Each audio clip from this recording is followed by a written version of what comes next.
네, SK 하이닉스 주주 여러분들 안녕하세요. 김프로입니다. 오늘 오전장 중에 바로 방송을 켰는데요. 빠르게 핵심만 말씀드리는 시간 가져보겠습니다. 먼저 차트를 보시면 8%가 넘는 하락으로 나오고 있는데요. 그런데 어제 이슈들을 보면 이거 좀 이상하다는 생각이 좀 드실 겁니다. CPI도 좋게 나왔고 어젯밤에 나온 이 PPI까지 전부 다 예상치를 하회하면서 금리 걱정을 크게 덜어준 지표들이었어요. 심지어 어제 코스피는 이 매수 사이드카까지 나오면서 6%나 폭등을 했었잖아요. 그런데 오늘은 정반대로 이렇게 하락이 나와준 겁니다. 그렇다면 왜 이런 하락이 나왔냐? 오늘 주가의 하락은 레버리지 때문인데요. 설명을 좀 해드리자면 어제 이 삼성전자와 SK 하이닉스가 급등을 하면서 ETF랑 이 실제 주식 가격의 사이의 괴리율이 크게 벌어졌고 운용사들이 이걸 맞추려고 오늘 아침에 물량을 그대로 던진 겁니다. 여기에 오늘 오후에 예정된 이 레버리지를 어떻게 할지 결론을 내리는 이 회의의 불확실성이 일단 팔고 지켜보자는 그 심리가 깔리면서 이 하락을 만들어낸 거죠.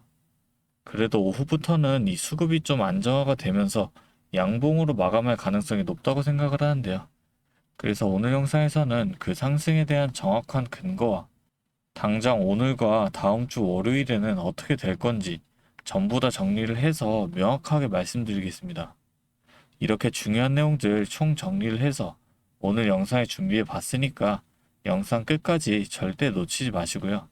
여유가 되신다면 구독과 좋아요도 한 번씩 잊지 마시고 지금 영상 보시는 모든 분들 다 같이 수익 극대화까지 함께 할 수 있도록 댓글로도 하이닉스 화이팅, 김프로 화이팅 한 번씩 응원의 댓글 달아주셨다면 본격적인 영상 시작해 보겠습니다.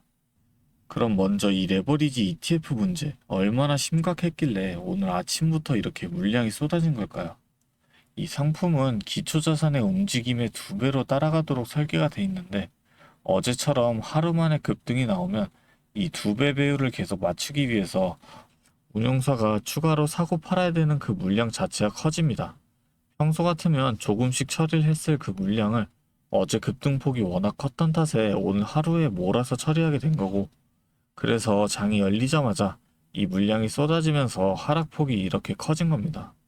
그렇다면 제가 오늘 오후 흐름부터는 왜 수급이 안정화될 거라고 말씀을 드렸을까요? 바로 오늘 오후에는 F4 회의가 예정돼 있는데요. 오후 1시에서 2시 사이에 이 레버리지 ETF 리밸런싱 시점을 분산시키고 개인 투자자의 진입 장벽을 강화하는 쪽에 이 보완책이 나올 가능성이 높습니다. 그렇게 되면 파생 수급이 이 시장을 흔드는 리스크가 해소됐다는 안도감을 줄 수 있게 되고 그리고 오늘 오후 3시에는 이 TSMC의 2분기 실적이 예정돼 있는데요. 지금 시장은 실적만으로는 움직이질 않죠. 삼성전자의 잠정 실적이 이번에 전 세계 1등을 찍었는데도 주가가 오히려 하락을 한 것만 봐도 알 수 있듯이 지금 시장은 이 실적보다는 반도체 AI 수요에 지속성이 얼마나 가냐 그건데 그렇다면 TSMC에서 AI 관련 가이던스가 시장 기대를 웃도는 수준으로 확인이 된다면 장마감 시점 동안 이 삼성전자와 SK 하이닉스로 이 외국인과 기관의 매수세가 강하게 들어올 수 있는 근거가 되는 거죠. 이 매수세가 오전에 눌렸던 물량의 숏 커버링까지 자극을 하게 된다면 오늘 하루 이 오전에는 하락을 했다가 오후에는 오르는 형태로 마감이 될 가능성이 있다는 겁니다. 그렇다면 우리는 오늘 이 저점에서의 매수 타이밍을 고려해 볼 만하다는 거고 다음 주로 넘어가면 어젯밤 나온 PPI 둔화 효과가 본격적으로 반영되기 시작하고 환율이 1,400원 중반대까지 내려가면서 CPI와 PPI가 연속으로 둔화된 만큼 9월 달에 금리 인하까지 공식화가 된다면 환차선 부담이 줄어든 이 외국인이 국내 대형주로 다시 돌아올 근거가 되는 겁니다. 그러니까 다음 주 월요일은 오늘 F4 회의랑 TSMC 실적이 실제로 시장에 어떻게 소화가 됐는지 확인하는 그 첫 거래일이 되는 거고 오늘 근거들이 맞았다면 이 흐름이 이어질 가능성이 높다라는 거죠. 그리고 제 영상을 꾸준히 봐주셨던 분들이라면 지금 현금이 어느 정도 쌓여 있으실 텐데요. 단기 저점으로 밑꼬리가 달렸던 그 구간들과 고점에서의 이 매도 타이밍까지 전부 다 공유를 해드렸기 때문에 그때 잘 따라와 주신 분들이라면 지금 현금을 들고 계실 겁니다. 그래서 저는 오늘 이 저점 구간에서 그 현금을 나눠 쓰기 좋은 타이밍이라고 보고 있는데요. 이런 이유들로 저는 오늘 이 저점 구간을 보고 분할로 접근하시는 게 맞다고 보고 있습니다. 물론 아무 데서나 따라붙는 건 리스크가 크기 때문에 그건 제가 절대 권장을 드리지 않습니다. 오늘 말씀드린 이 근거들을 보시고 새로운 이슈들까지 체크를 하신 뒤에 정확한 기준을 세우시고 분할로 들어가셔야 한다는 거죠. 하지만 본업을 하시면서 장중에 이 실시간으로 타이밍 잡기 어렵다는 거 잘 알고 있습니다. 그래서 도와드린다는 거고요. 특히 오늘은 오후 F4 회의랑 TSMC 실적으로 하루 안에도 분위기가 완전히 갈릴 수 있는 날이라 그 순간 하나하나가 더 중요해지는 날입니다. 그래서 제가 상단에 번호를 하나 잠깐 띄워드릴게요. 위에 번호 보이시죠? 010-3436-7531. 이 번호로 SK 두 글자 간단하게 적어서 보내주시면 빠르게 실시간 대응까지 도와드릴 수가 있고, 오늘 말씀드린 비중이 어느 정도 들어가 계신 분들께는 추가 매수, 아직 관망하고 계신 분들께는 신규 매수 타이밍까지 전부 공유를 해드리겠습니다. 정확히 오늘 오후 F4 회의와 TSMC 실적, 이 상황에 맞춰서 대응 전략을 바로 공유해드리겠습니다. 제가 다시 한번 말씀드리지만 오늘 말씀드린 내용 다 지킬 수만 있다면 누구보다도 더 유리한 위치에 서실 수가 있습니다. 이 매수 타이밍을 전부 다 말씀을 드렸기 때문에 대응만 잘하면 누구나 이 기회를 놓치지 않을 수 있다는 거죠. 그런데 여러분들께서 생각과는 반대로 진행을 할 수밖에 없는 그 이유가 뭐였어요? 결국에는 이 본업이 있으시니까 정말 중요한 그 순간에는 이 본업 때문에 매수 타이밍 자체를 생각하지를 못하시니까 수익을 실현하기가 힘들다는 겁니다. 그래서 꼭 필요한 게 옆에서 도움을 줄 수 있는 이 방향을 잡아줄 누군가가 필요하다는 거고, 지금부터라도 저와 함께 대응을 시작한다면 최소한 손실은 줄이고 이 기회를 놓치지 않고 대응하실 수 있다는 거죠. 그게 저 김프로라는 거고, 제가 이렇게 도와드린다고 말씀을 드리는 이유는 저 또한 과거에 여러분과 똑같은 이 막막함을 많이 겪어봤기 때문인데요. 2022년에 이 금리 인상으로 인해서 시장 전체가 크게 하락했던 시기 다들 기억하실 겁니다. 당시 저도 직장 생활을 하면서 틈틈이 주식을 했었는데요.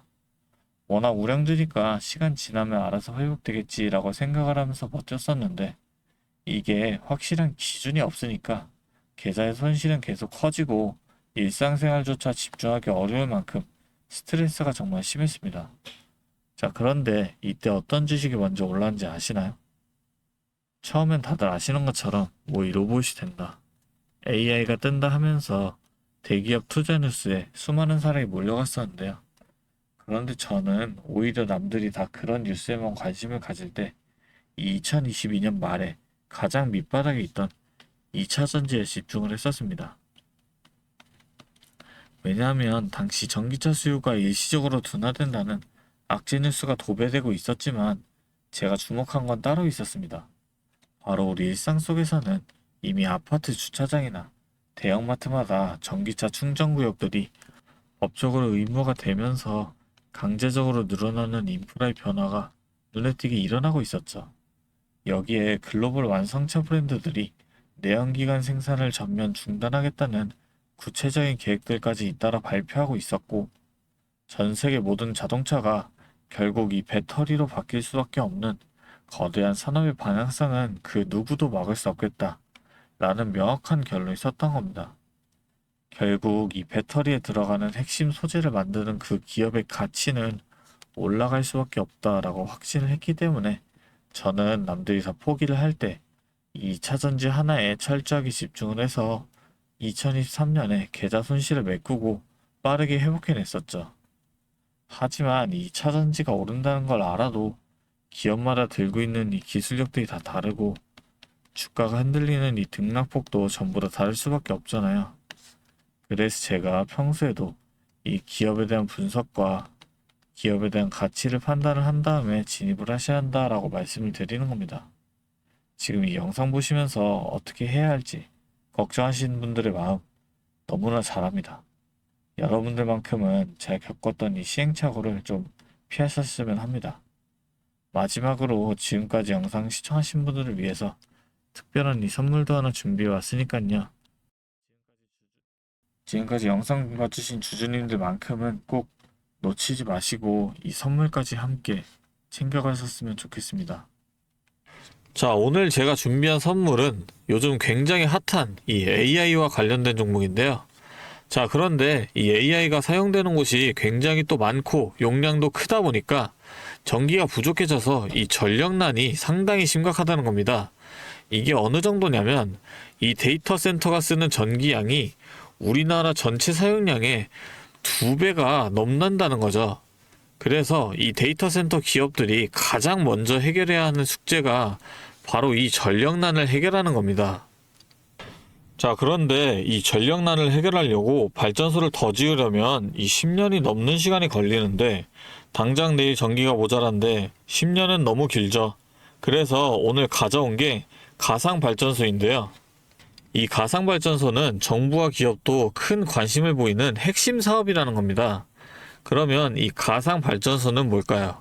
실제로 발전소를 짓는 게 아니라 여기저기 흩어져 있는 전기들을 네트워크로 묶어서 하나의 발전소처럼 통합 관리하는 시스템인데요. 예를 들어서 전기차 배터리에 남은 전기를 전력망에 다시 팔아서 수익을 낼 수도 있는 겁니다. 이런 식으로 전국의 남은 전기들을 AI가 모아서 마치 하나의 거대한 발전소처럼 운영하는 거죠. 사실 지금까지는 전기를 절약해야 한다 이렇게만 생각했잖아요. 그런데 이 조건 자체를 바꿔버린다는 겁니다.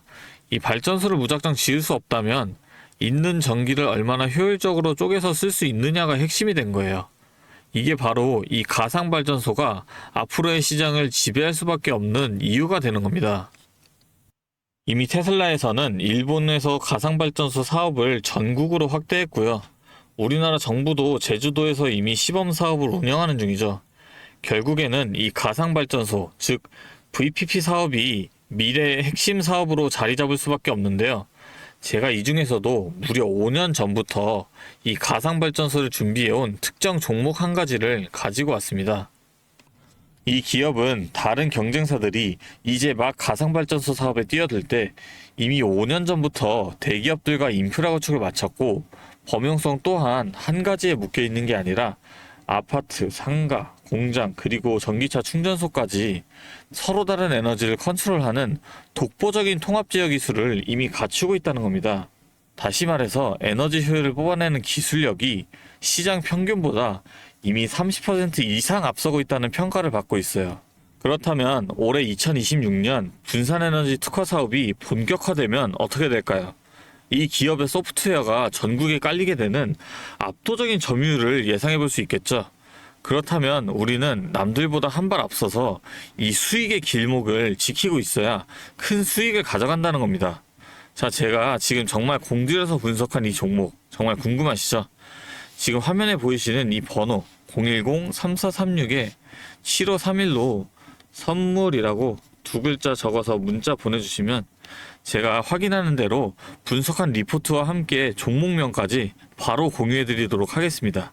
제가 드리는 이 선물로 우리 구독자분들이 조금 더 여유있고 성공적인 투자 이어나가셨으면 좋겠고요.